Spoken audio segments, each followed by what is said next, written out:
بے شک اللہ تعالیٰ غفور الرحیم ہے، لیکن یہ اس کی رحمت ہے، جس پر چاہے کرے، جس پر چاہے نہ کرے۔ اللہ تعالیٰ شرک کو تو بغیر توبہ کے معاف نہیں کرتے، یہ قاعدہ قرآن نے بتا دیا، ان اللہ لا یغفر ان یشرک بہ۔ شرک کا تو بغیر توبہ کے معافی کا سوال ہی پیدا نہیں ہوتا۔ وَيَغْفِرُ مَا دُونَ ذَلِكَ لِمَن يَشَاءُ، شرک سے کمتر جو گناہ ہے وہ جس کو چاہے مغفرت کر دے، اس کے اوپر اس کو کسی قانون کا پابند نہیں کیا جا سکتا، اس کی رحمت کسی قانون کی پابند نہیں ہے، وہ جس پر بھی رحمت ہو جائے معاف کرتے۔ لیکن قانون یہی ہے کہ اگر گناہ ہوگا تو سزا ملے گی، اس میں کوئی شک و شبے کی گنجائش نہیں، قانون یہ ہے۔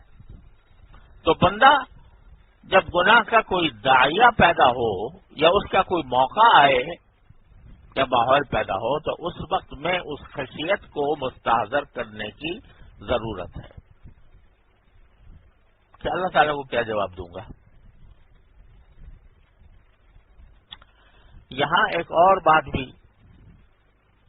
یاد رکھنی چاہیے، بعض اوقات انسان کا نفس یا شیطان انسان کو یہ بہکاتا ہے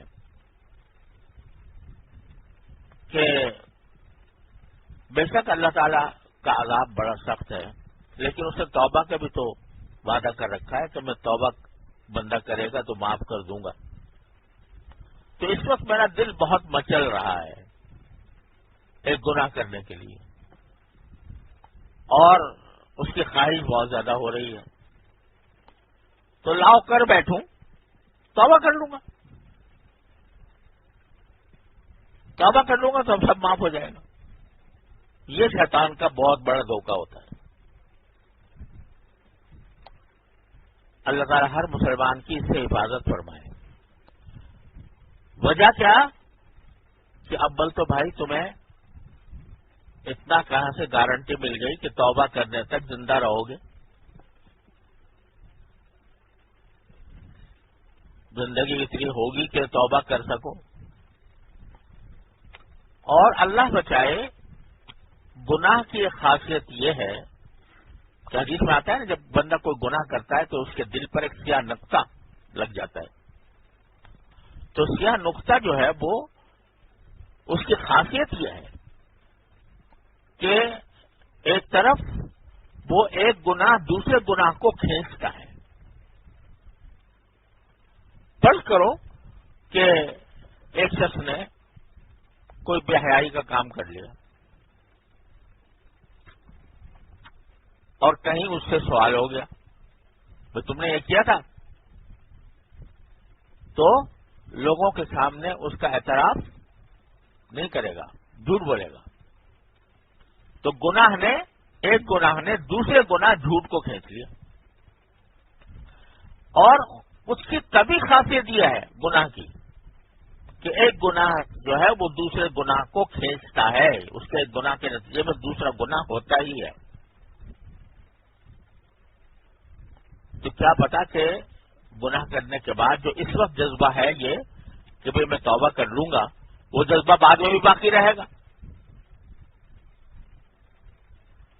اول تو زندگی کا فرض پتہ نہیں، دوسرے کا زندہ بھی رہا تو کیا یہ جو داعیہ توبہ کا ہے یہ باقی رہے گا گناہ کرنے کے بعد؟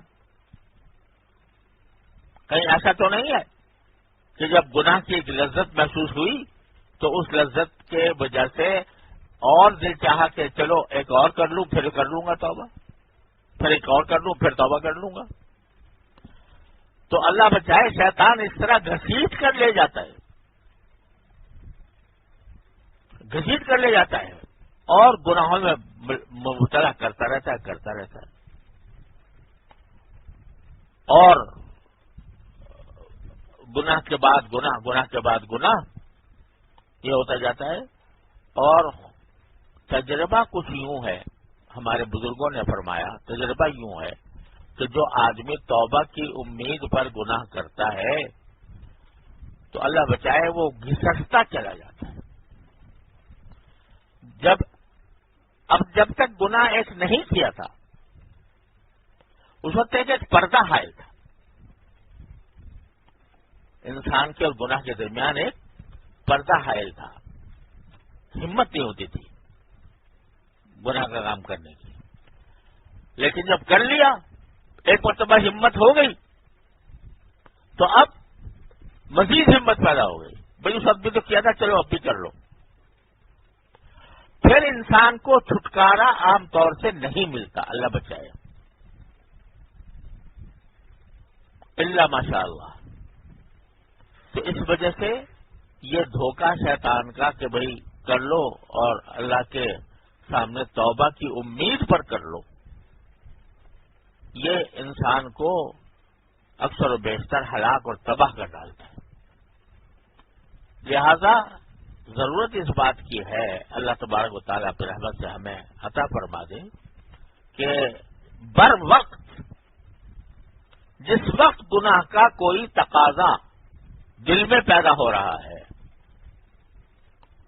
اس وقت انسان کو اللہ تعالیٰ کا خوف دل میں آ جائے.